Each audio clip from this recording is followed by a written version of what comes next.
All right. So, well, I can see this is the test week, so not a lot of students. So I'll go easy on you. I'll just solve a few examples from inner product spaces, and then I'll let off the class early. Okay. All right. Okay. So you know.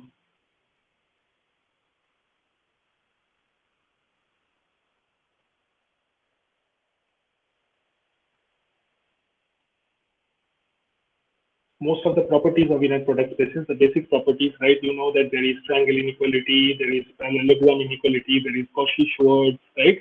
These are, very important inequalities that we keep on using, right?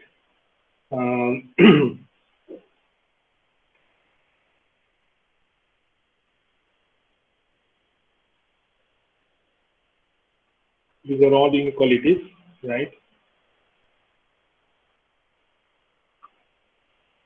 And one of couple of important applications of inner products that we will talk about.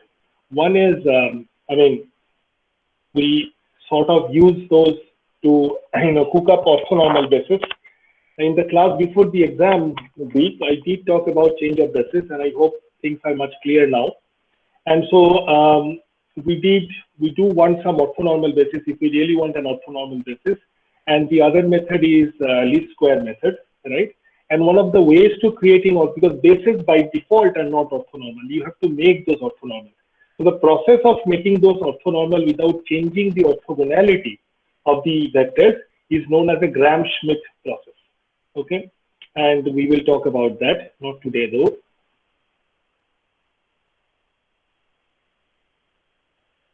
Okay, and this is least square. This is really, really important to figure out approximate solutions to systems of equations when you know that there is no analytical solution to a system of equations that you can find. Okay, anyway, I mean, that's in a nutshell, that's the implication of, inner products. So let's just, look at a few examples. Okay, like one of the most popular one is that, I mean, you are familiar with this, is that the definition of inner product itself using trigonometry, which is, I mean, I have x and y as two non-zero vectors in R2. Okay, all right, x and y both are non-zero. These are vectors though. Okay, so let me just use the vector notation, right? Then we know, even though we don't use this definition often in higher dimensional spaces, we know at least in two-dimensional spaces, the definition of inner product or dot product is this: the magnitude of each one of those guys and cosine of the angle between them, right? Where theta is the angle between x and y. All right. Now, how do you show that this is true? Okay, using the properties of inner product spaces. Well, to begin with, it's a sort of, since we are in two-dimensional space, I mean, we can actually have a geometric solution to it, or at least we have. So let's say this is the origin, right? And this is your x vector, and in this direction there is a y vector, right? Okay, and theta is the angle between them. Okay, all right. And so therefore, if you want to know what this guy is, this is nothing but x minus y, right? Okay. And from trigonometry, in fact, from trigonometry, high school trigonometry that is there any rule that connects the sides of a triangle and the angle? Is there anything that comes to your mind, rings a bell?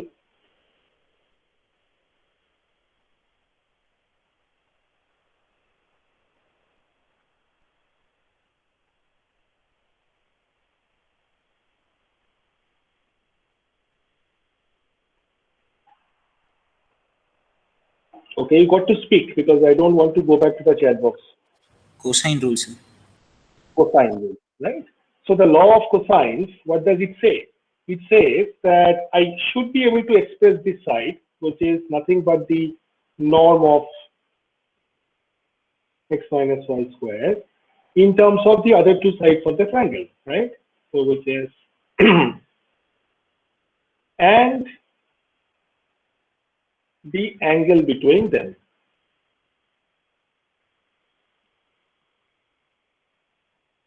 Right? This is the law of cosines.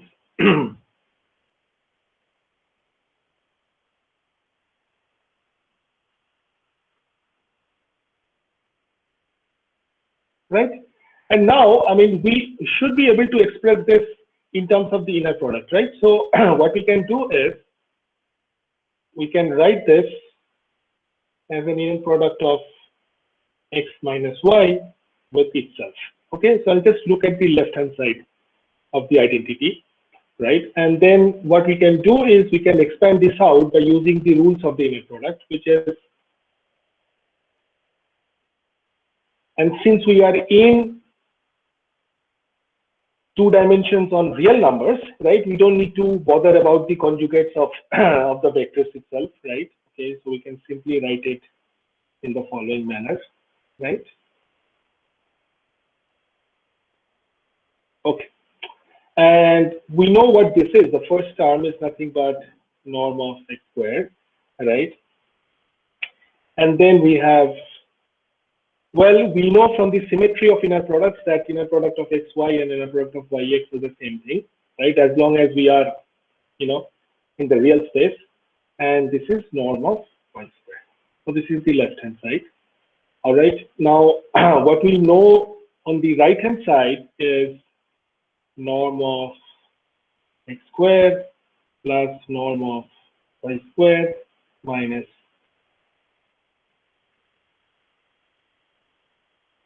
this. Correct? So if you compare the identity, you can see that, you know, things are sort of cancelling out. Norm of x square, norm of y square will cancel out, and minus and then 2. And so therefore, what you are left with is that this from the left hand side has to be equal to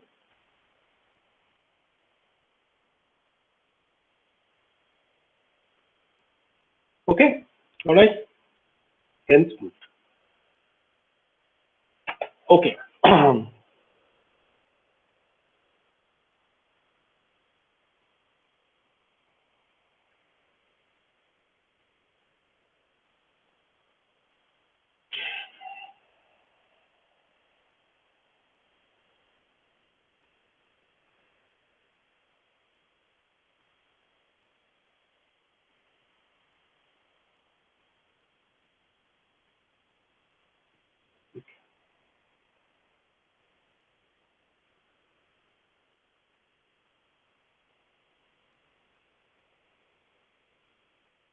Oh, all right. Now, next, a slightly more challenging problem.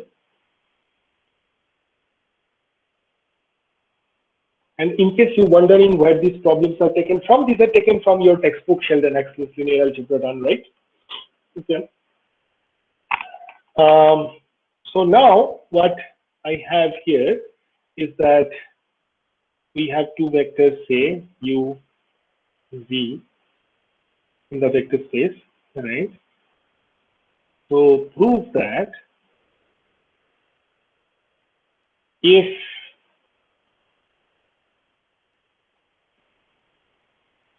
the inner product, I mean, the internal product is 0,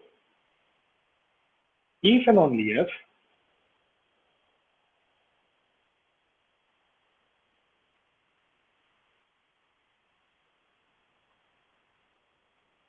okay, all right.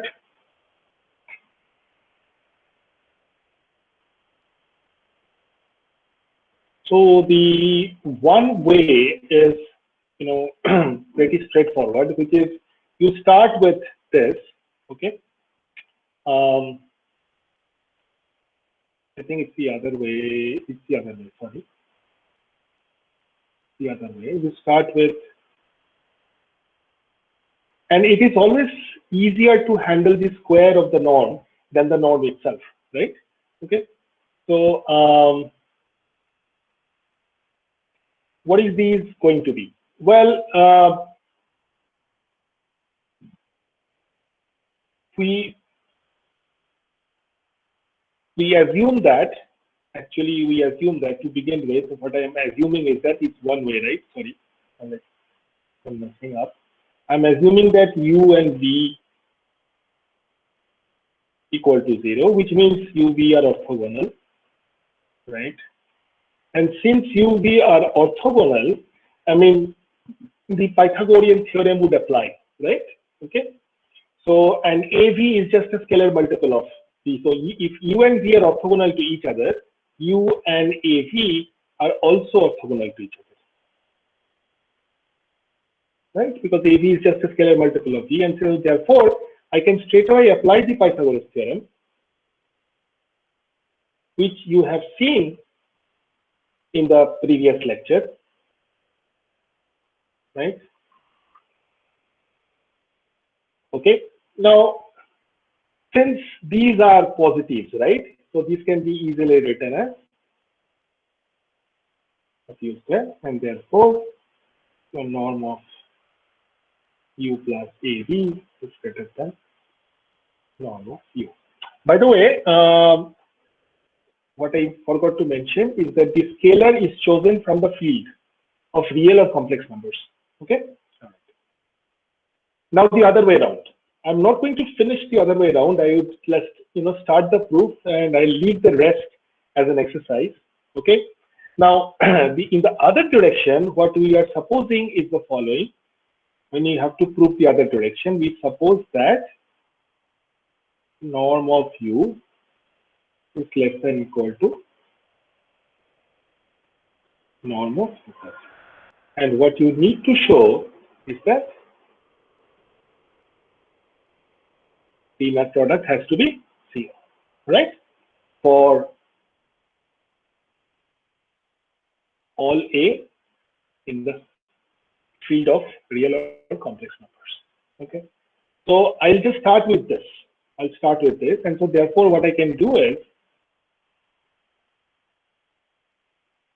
take the square of both sides, right? Okay. And the right hand side, this is nothing but the inner product of u plus AV with itself, right? And then we split it up. And mind you, now we are expanding over a field of real or complex numbers. So we have to be careful.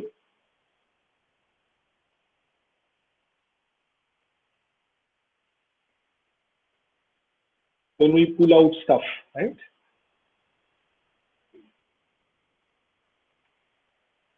So this is nothing but norm of u square, right? And this is, since you are pulling it from the second component, we'll have a conjugate of it, right? And this is you are pulling from the first component, so nothing changes. And this is this. Now, what do we know about this? I mean, if you recall, when we just went through very briefly about the properties of complex numbers and polynomials, we know that actually, sorry, this is, I mean, you have to change this up. So if you change this to u inner product v instead of v inner product u, if you change this to u inner product v, then you have to have the complex conjugate. This is from the properties of inner product. Now, this is nothing but the real part of 2 times the real part of the inner product u and v, right? So this is nothing but 2 times the real part of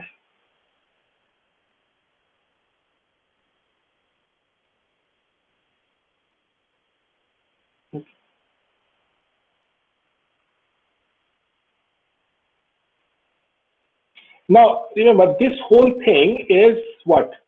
Greater than or equal to norm of u square. So what I can do is I can get rid of the norm of u square from both sides, okay? And this boils down to what? This boils down to negative 2 times real part of this, correct? Less than equal to this. Okay. Excuse me, sir. Yeah. So how did you get 2 times real part of A conjugate? That's, Because that's the property, right? I mean, yes, sir. Yeah, but there is one A conjugate and the other one as A, right? So how did we club them up?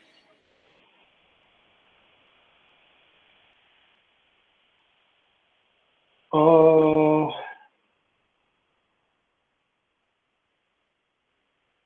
A plus,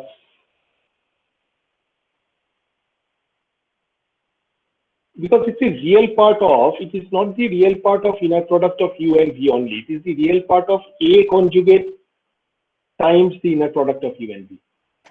Oh, so it wouldn't matter if we are taking A conjugate or A. No. You can work it up. It's pretty simple. Okay. All right. So this is true for this is true for all A in the set of field of numbers. Right now, from here, I mean, it's a little bit tricky to show that how this inequality will lead to the inner product being equal to, I mean, identically equal to 0. Okay. So what we have to do is that we have to, because this is a scalar, right? I mean, this is some scalar, what you see here. Okay.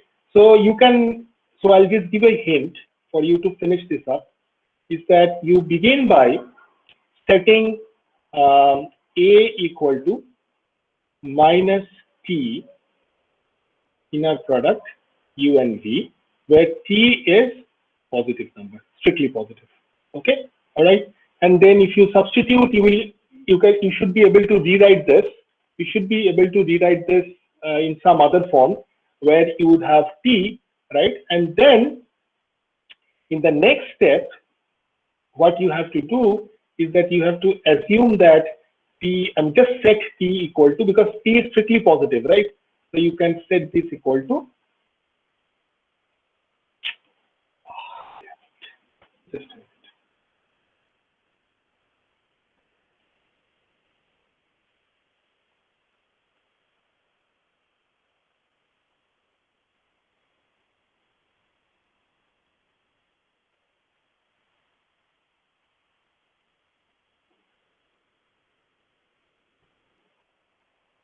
So you can set T equal to 1 over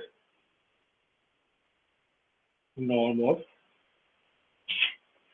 anyway, I'll give up 1 over norm of B square. Okay, there is a specific reason why you set T is equal to 1 over norm of B square, because T is strictly greater than 0. Okay, all right. And so you first set A equal to this, and then you set T equal to this, and then you will get the result. You will basically get another inequality, but that inequality can only hold if and only if your inner product of U and V is equal to 0. Okay, you will see it once you finish it up. So this will be your, just finish this up. This is your homework 3. Okay, finishing this inequality up. Okay, it's like it will take you half a page, not more than that. All right. Okay.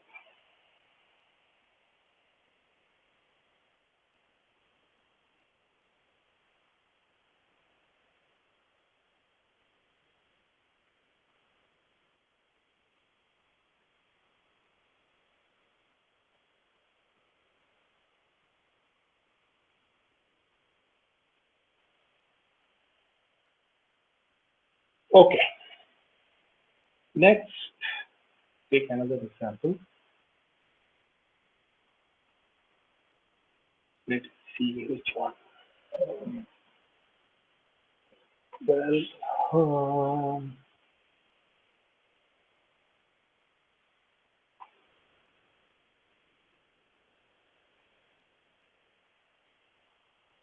okay, take this.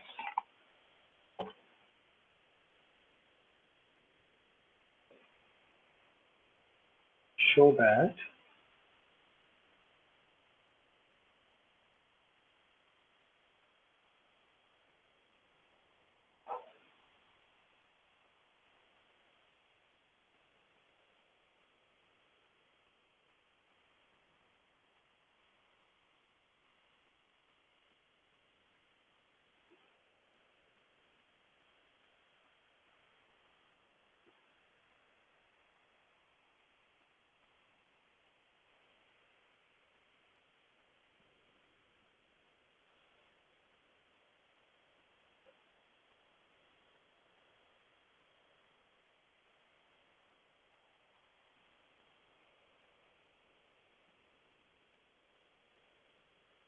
Okay, for all real numbers, aj and bj equal to 1 to n.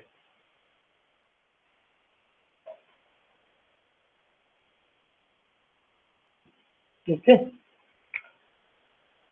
so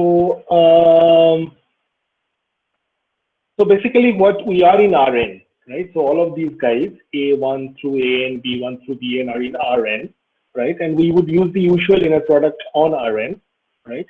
And so how can we write up the left-hand side? Well, the left-hand side is this, right?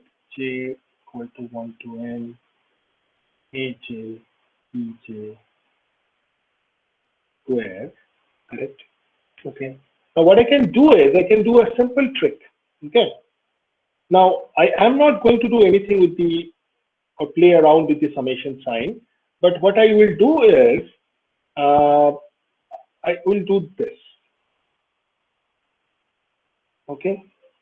So just be careful. Look at this carefully.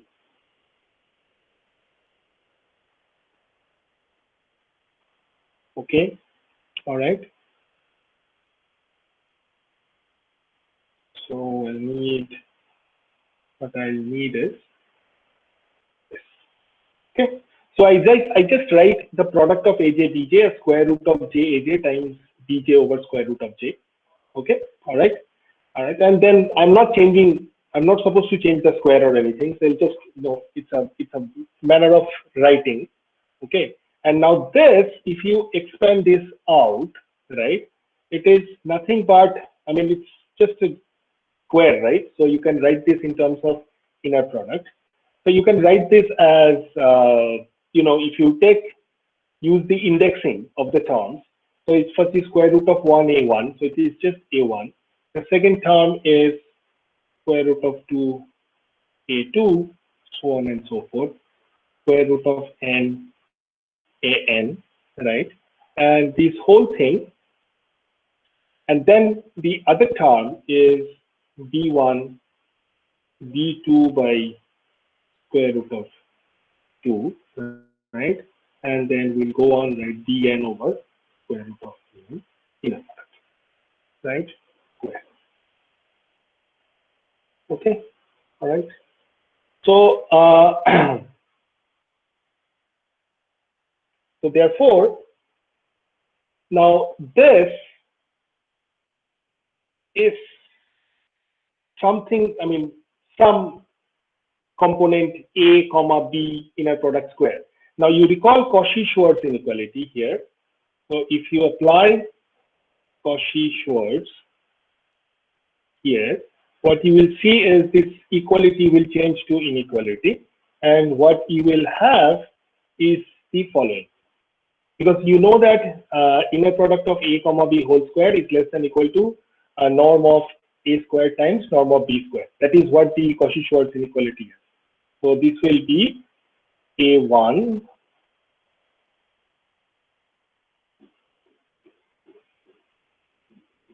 right squared, and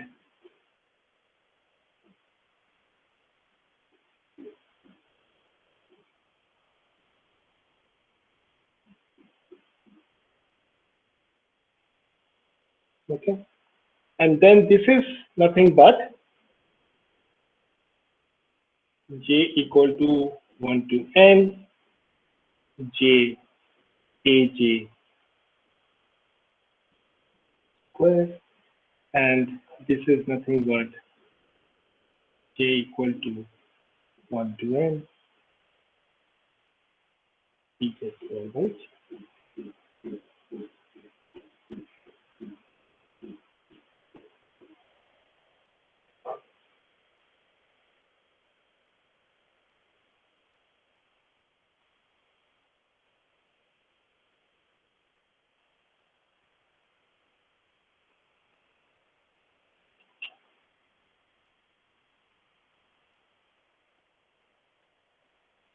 Now let me ask you a question, which is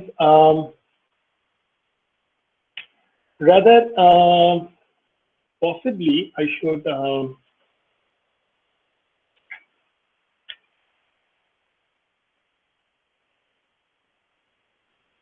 and this is just a sort of homework, just think about this, right? I mean, do you think, just think about this.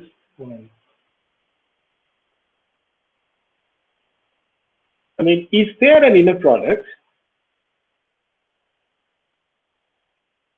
Is there an inner product on R square such that, I mean, I define a norm in the following manner, okay? I mean, you know, people can define their own norms, right? Depending on the geometry of the space. I am defining my norm in this manner. Okay, all right. So the question is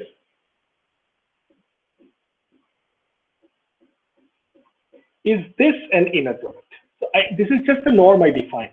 Is this an inner product?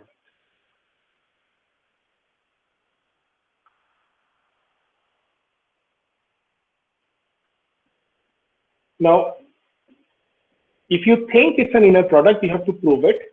And if you don't think it's an inner product, you have to come up with a counter example. Okay, all right. So we can do that. Okay.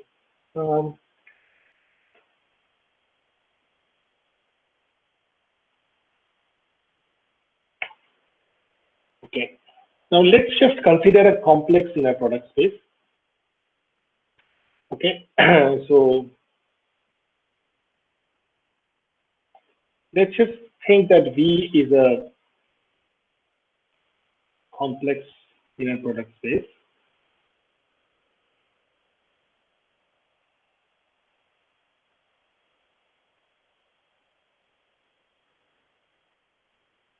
Then the inner product of U and V can be written in the following manner.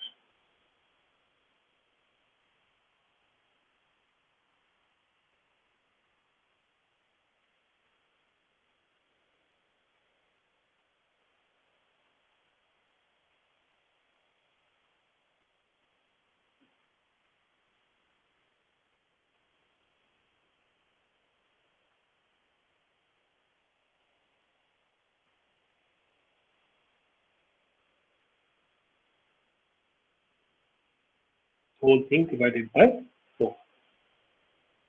Okay. It should be pretty straightforward to, you know, cook this up. Is that, you know, you just have to, what you have to do is to, you know, expand each one of these out, right? And if you expand one of the real guys and one of these guys, you will know where the entire story is going, right? And so if you write this up in the following manner, it's nothing but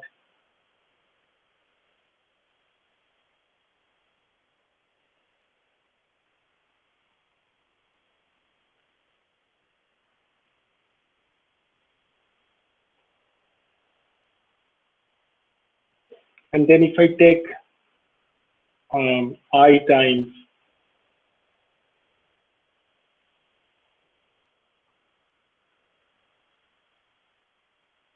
it's just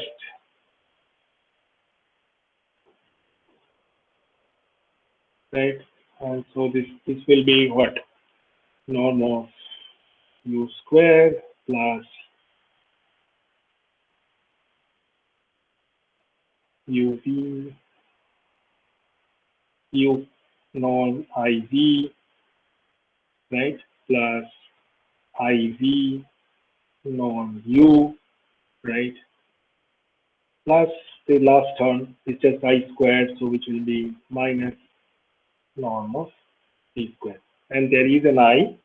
Okay, so if I expand this out, this will be I norm of u squared, right? And then there is this I that comes out, right? And then if you do the math, I mean, it is this I and this I will make it I square, which is -1. So this is inner product of VU, right?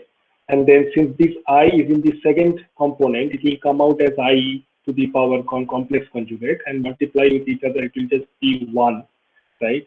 So this will be inner product of UV minus VU, right?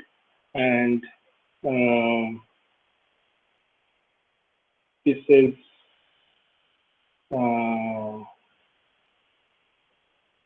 this is IV, right? You don't make a mistake here. IV is square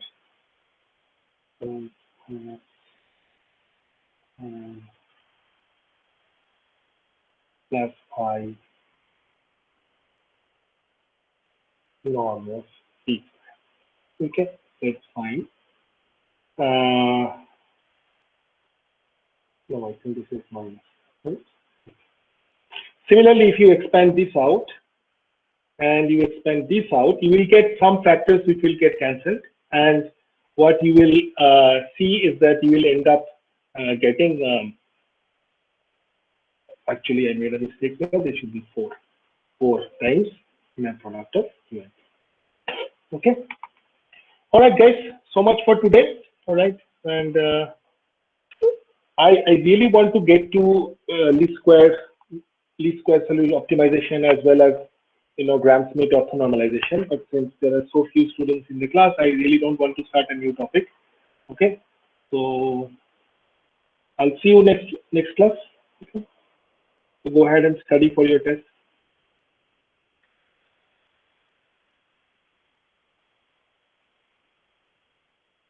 So, will homework 3 be uploaded on Classroom? Yeah, of course. Okay, sir.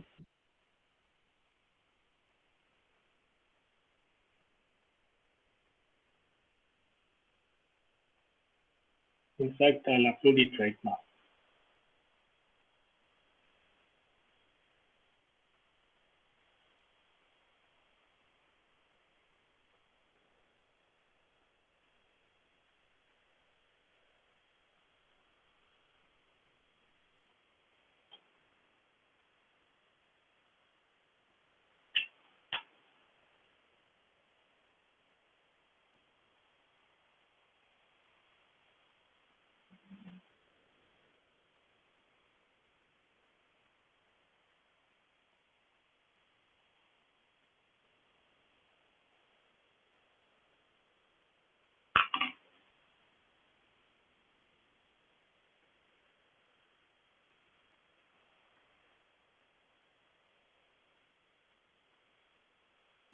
So in the previous question, we need to do this for the other 3 terms as well, right? Right.